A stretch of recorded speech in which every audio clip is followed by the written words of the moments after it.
Ju përshëndes të gjithëve, mirë se erdhët në Ballkan Update. Unë jam Habi Hoxha, ne do të jemi së bashku në vijim. Pasi vdiq dialogun me Prishtinën, pas aktit terrorist në Banjsk, presidenti serb Vučić i kërkon Brukselit një plan për bashkët integrimi për serbët dhe shqiptarët. Vučić thot se integrimi i pjesëshëm i Ballkanit Perëndimor duke nënkuptuar Shqipërinë do të krijonte pasoja për pjesën e mbetur, pra për pjesën tjetër të vendeve të Ballkanit Perëndimor që nuk do të hynin në BE. Më përpara në proces janë Mali dhe Shqipëria, ndërsa Serbia, Bosnia dhe Kosova kanë mbetur në vend. Ju ftohet njihemi me materialin.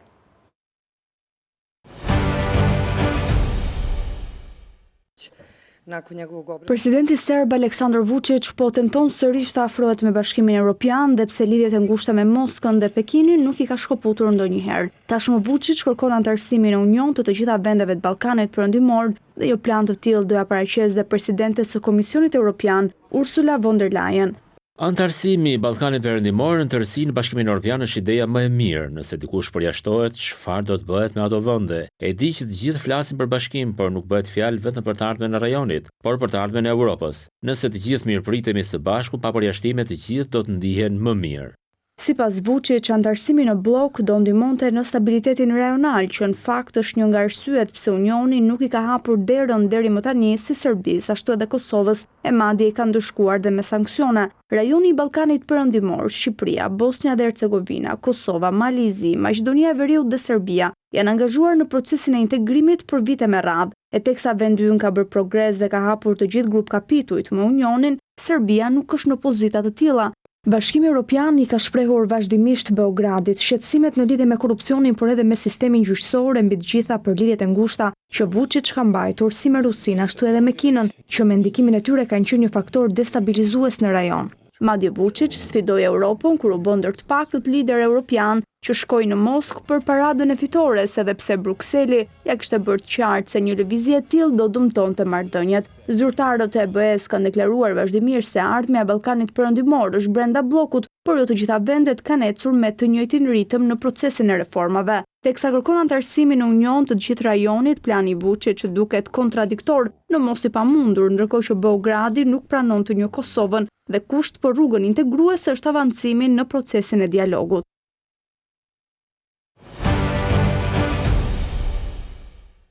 Si kryeministri i saj që nuk i përgjigjet thirrjeve të drejtësisë, edhe ministri e Kurtit nuk është paraqitur në seancën e sotme të gjyqit për rastin e rezervave shtetërore. Rozeta Hajdari është pjesë e procesit për abuzim me fondet publike për blerjen e një sasie mielli dhe vaj që nuk hyn asnjëherë në territorin e Kosovës. Seanca u shtyp në datë 13 janar në orën 9:30, pikërisht pas zgjedhjeve. Sipas prokurorisë, dëmi i shkaktuar buxhetit të shtetit me këtë aferë për llogaritet rreth 4 milionë euro.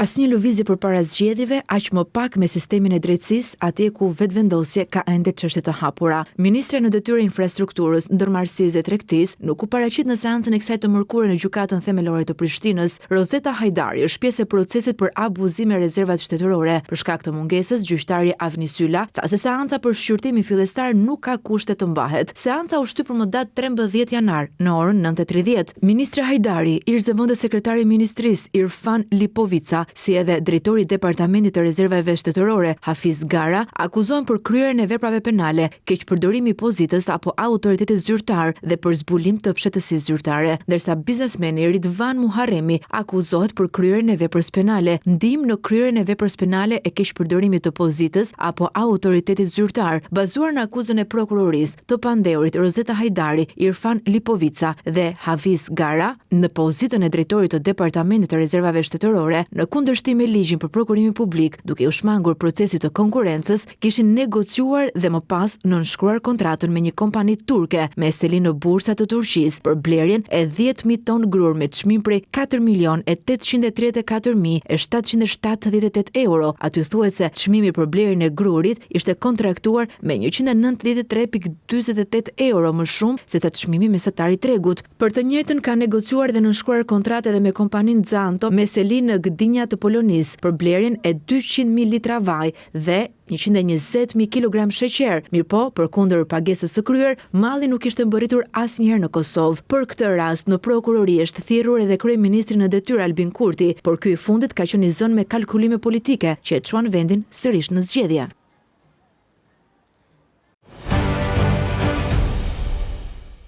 Lulzim Rafuna, kreu i Odës Ekonomike të Kosovës, më bashkohet në këtë komunikim të drejtë për drejtë. Lulzim, përshëndes, mirë se erdhe në Ballkan Update. Mirita, mirë se u gjej. Tani rasti i rezervave shtetërore është bërë publik kohë më parë, po ajo se çfarë bëri përshtypje sot është fakti që ministri janë në detyrë nuk paraqitet për një çështje e cila sipas prokurorisë, nuk e di nëse ju keni informacione të tjera, i shkakton dëm buxhetit të shtetit rreth 4 milionë euro. Kjo do duhet ishte serioze. Po, është serioze, është një mesazh jo i mirë sa i përket sistemit të drejtësisë në Kosovë, edhe ashtu ne kemi pasur shumë herë kur edhe kryeministri nuk është paraqit, po dhe ministrat tjerë, disa ju kanë përgjigj tireve, disa i kanë neglizhuar tiret.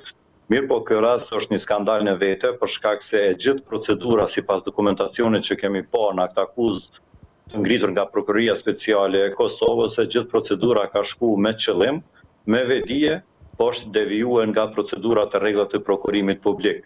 Që nënkupton që prokuroria në akt akuzën e vet, Prokuroria Speciale në akt akuzën e vet konstaton që edhe vendimet e qeverisë nuk kanë qenë të lidhshme në momentin kur e kanë shpallë si sekret shtetëror këtë procedurën e prokurimit të rezervave shtetërore, po ashtu nëpërmjet këtyre veprimeve e kanë ngulfat ose nuk e kanë lejuar që të zhvillohet një konkurrencë e hapur ose një konkurrencë e mirëfillt, ku edhe bizneset tjera kishin me marrë pjesë në procedurat e tenderimit për mallrat e rezervave shtetërore.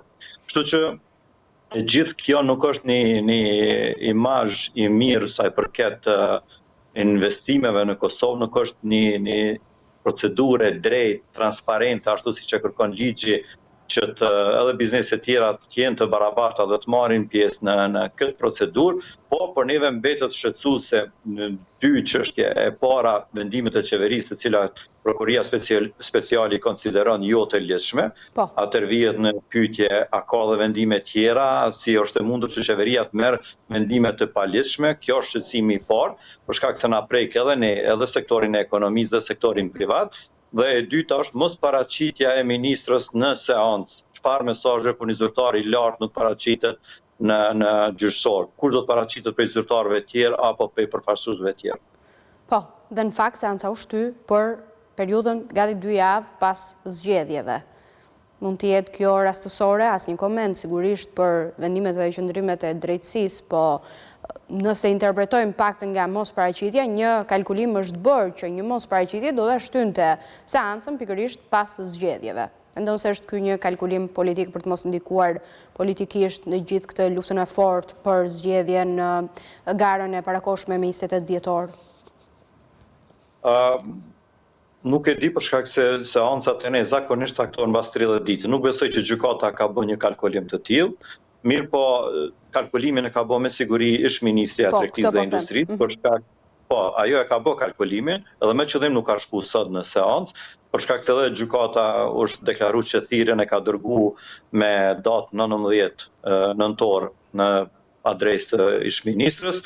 Mirë, po ministri tani gjendet, përkundër që e ka një akt akuzë, është në listën e vetvendosjes për deputete, dhe nuk me qëllim e ka deviju që mos të merrat publicitetin dhe të mos bëhet objekt sa i përket të korrupsionit, për shkak se do t'i kushtoj me vota. Dhe zgjidhja më e mirë dhe me siguri dikush e ka këshilluar prej asaj pjesës stafit të ngushtë, qoftë partijak apo qoftë në ministri, e ka këshilluar që ta mos shkoj, të abstenoj nga shkurja në seancë, kështu që do të jetë dëmi më i pak se sa që të merr pjesë në seancë, dhe të bëhet temë dhe do të mbahet me ditë të tëra në objektin e mediave po dhe diskutimeve publike. Lulzim, edhe një koment kam unë për gjithë të lëvizjet që po bën qeveria në detyrë të diskutueshme nëse janë të ligjshme apo jo, edhe në kuptimin moral të këtyre lëvizjeve për rritjen e pagës, një pagesë për 100 euro për studentët, janë, po themi, lëvizje që unë të paktën i shoh të reflektuara në mediat në Kosovë, sidomos përpara zgjedhjeve. Gjitha e tëra kjo është kalkulim politik, për ne mbetet shqetësim deklarimi dje i kryeministrit që me 1 janar do të rritet paga minimale. Rritja pagës minimale në 425 euro tani, siç është deklaruar bruto që do të fillojë me 1 janar, nuk është e drejtë, për shkak se nuk është dhënë mundësia biznesit që të deklarohet. Ne kemi kërkuar një kohë më të madhe, kemi kërkuar një studim që ta kemi se si do të ndikojë te biznesi.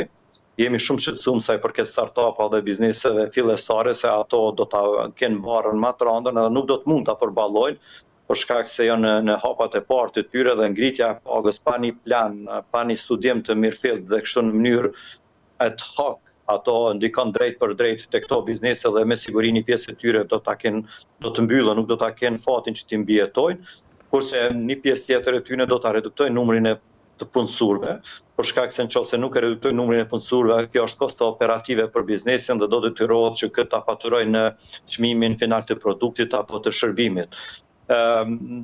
Ne kemi kërkuar qeverisë që të jetë e kujdesshme me këtë kategori të punësurve, për shkak se është kategoria më e ndihshme dhe nuk janë të edukuar ose nuk kanë një kualifikim të lartë që hyjnë në rangun e pagave më të larta. Për këtë arsye kemi kërkuar që mos ta bën vendin Kosovën një vend të pashpresë, edhe ashtu biznesi këtë vit ka pas shumë sfida, duke përfshirë edhe çështjen e energjisë elektrike që tani edhe po vinë deri te ajo si them paralajmërimi jon që bizneset do të ketë mundësi të mbyllën ose edhe të reduktojnë numrin e punëtorëve. Kështu që për një grusht të votave, siç e quajmë ne në Kosovë këtu, po mbytet komplet ekonomia e vendit. E rënd kjo që sapo thatë në fakt Lulzim, po ja që këto veprime vinë pikërisht përpara zgjedhjeve. Të falenderoj shumë për komentin. Faleminderit për mundësinë. Presidenti i Republikës Shqipërisë, Bajram Begaj, ka qenë në një vizitë 2 ditore në Prishtinë, ai është takuar me presidenten Osmani, po ka pasur një ndalesë tek kreu i ri i komunës Prishtinës, Përparim Rama. Njihemi pak me mesazhin që presidenti ka dhënë nga Prishtina.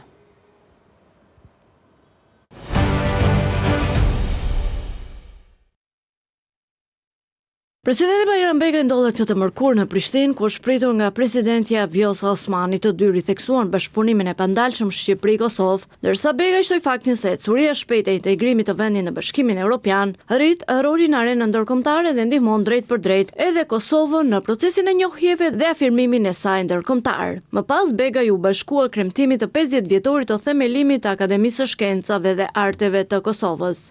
Pas shumë dekadave përpjekjes sakrificash të popullit tonë, dhe falë ndihmës së çmuar të Shtetet Bashkuara të Amerikës dhe partnerëve evropian, shqiptarët sot jetojnë një moment të paprecedent.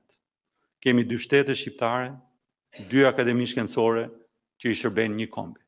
Akademia duhet të ndërtojë ura midis dijes tradicionale dhe shkencave të reja, të udhëheqë zhvillimin digjital, të forcojë rrugën europiane të Kosovës dhe të edukojë brezat. Sipas tij, kjo është hera e parë në historinë tonë që dija shqiptare mund të zhvillohet pa pengesa, në liri dhe në bashkëpunim.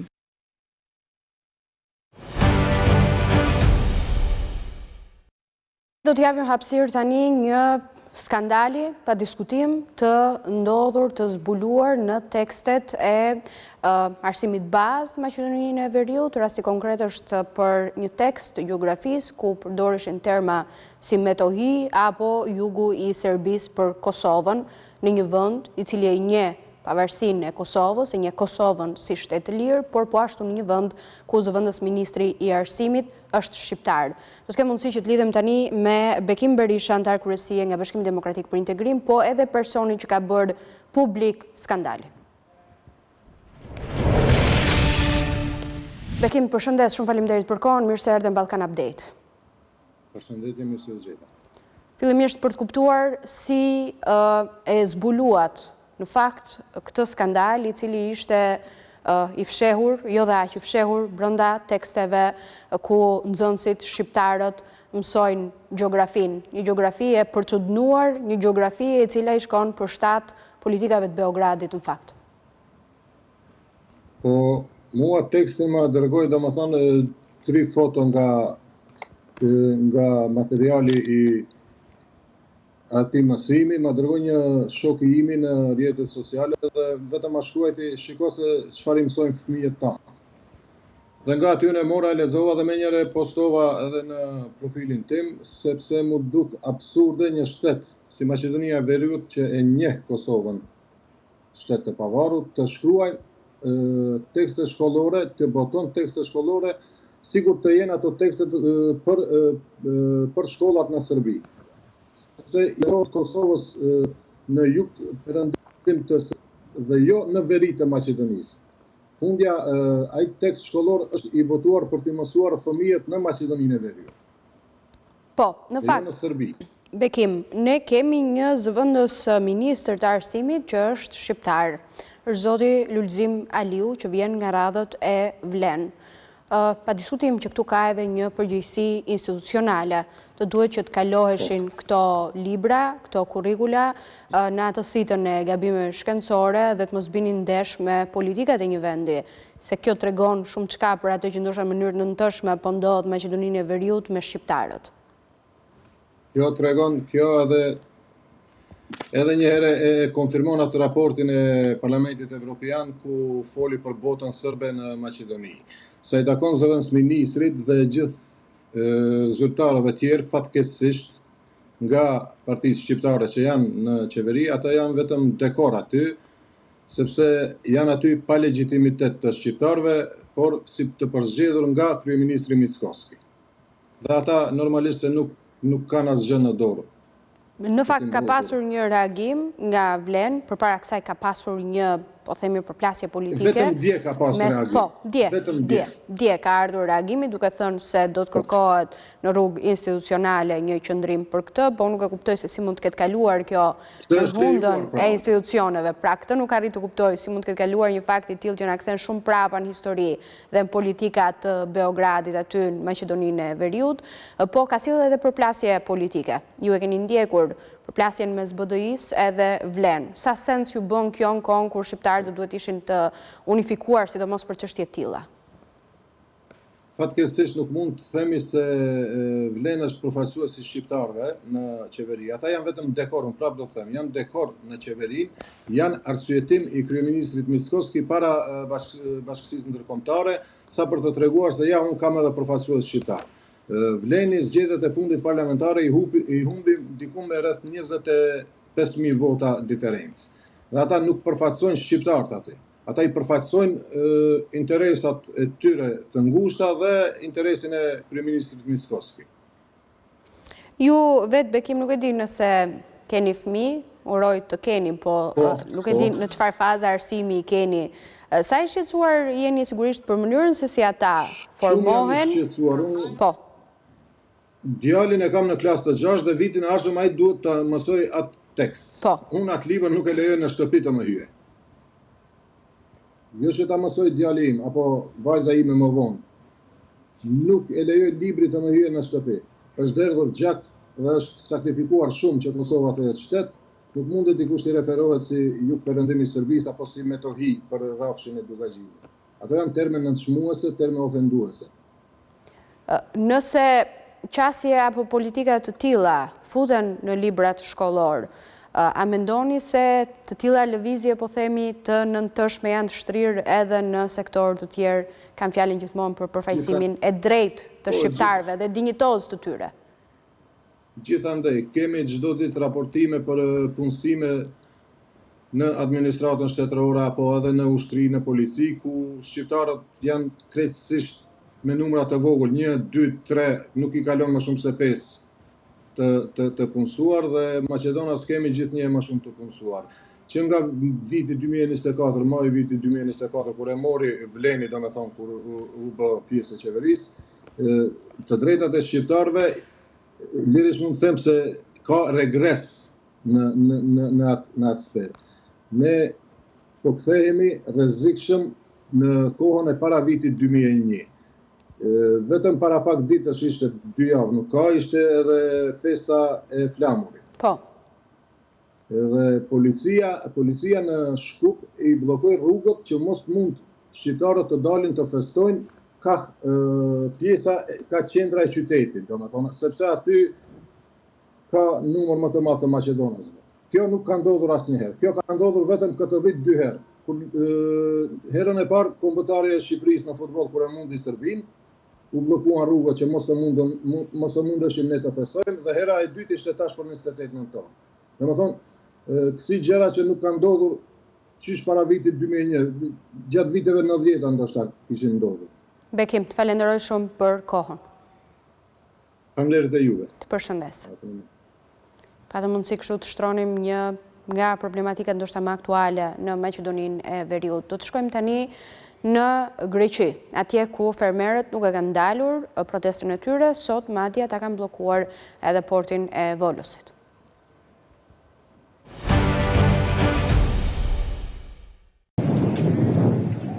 Protestat e fermerëve në Greqi nuk ndalen. Këtë të mërkur sikurse edhe kishin paralajmëruar plani për të bllokuar portin e Volosit, u vu në zbatim. Peshkatarët e kanë bllokuar atë nga deti, ndërsa mbi 50 traktor kanë bërritur në port nga zonat përreth. Bllokada janë vendosur në të gjithë nyjet e portit tregtar, ndërsa forcat të shumta policie po shoqërojnë protestuesit. Një bllokadë tjetër e madhe është vendosur edhe në Nikaja, prefekturë e Larisës. Qindra traktor janë rreshtuar në vendngjarje, ndërsa autostrada kombëtare Athin-Selanik mbetet të mbyllur në të dyja drejtimet. Fermerët po kërkojnë marrjen e masave për të ulur kostot e prodhimit. Ata kërkojnë pagesën e menjëhershme të gjitha ndihmave dhe subvencioneve të papaguara nga subvencionet e Bashkimit Evropian për bujqësinë, si dhe kompensim të plot për dëmet në të korrat dhe bagti, me një ndryshim në ligj në mënyrë që të gjitha dëmet natyrore të mbulohen 100%. Në të njëjtën kohë ata kërkojnë çmime minimale të garantuara për produktet e tyre, në mënyrë që ato të mos shiten nën kostot e prodhimit. Fermerët kanë paralajmëruar se të paktën deri të premten do të vazhdojnë me aksionin e tyre,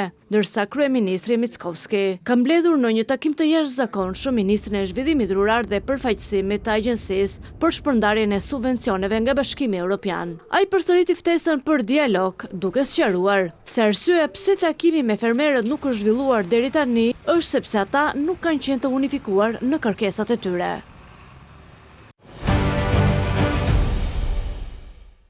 Ne kemi mbritur kështu në fund të Balkan Update. Unë ju rikujtoj si gjithmonë adresën tonë zyrtare të webit abcnews.al, ku mund klikoni dhe të njihni me lajmet më të fundit nga vendi, rajoni e bota, po dhe të na ndiqni përmes valve të radios në 105 FM.